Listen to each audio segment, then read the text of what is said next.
мынау бес тойға ер азаматтар бармайды деді да, содан кейін бар ұялып тұрсыздар деп қоямын да негізі.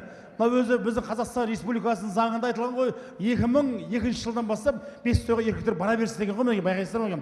Апамнан сұраймын, апа, баяғыда сіздер 89 жылдары, 90 жылдары бесікке мынандай болатын. Бесікке дәу ана аласұңбаны толтыратын, сөйтетін апам сияқты біреу алдында бастап жүретін, бүйтіп шымеге.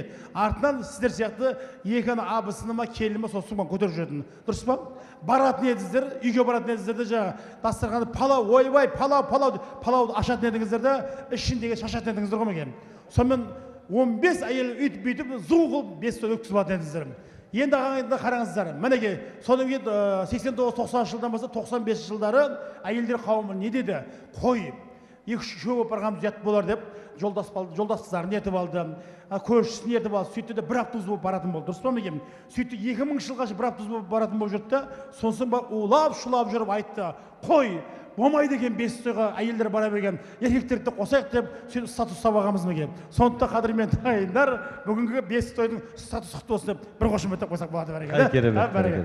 Ал енді сіздерде әншілер бар екен. Біліп тұрмын, жаңа бишілерді де көрсеттіңіздер. Енді бір суретке түсіп болсыншы бәрекелді, бола ма? Суретке түсіп. Келіңіздер.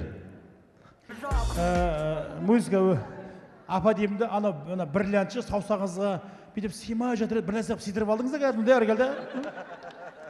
Сондықтан мінекей Құдайға шүкір бриллиантыңыз соза берсін, қандай керемет. Ал енді рұқсат болса, тағы да қандай сый құрмет бар. Болды ғой, бәрекелді.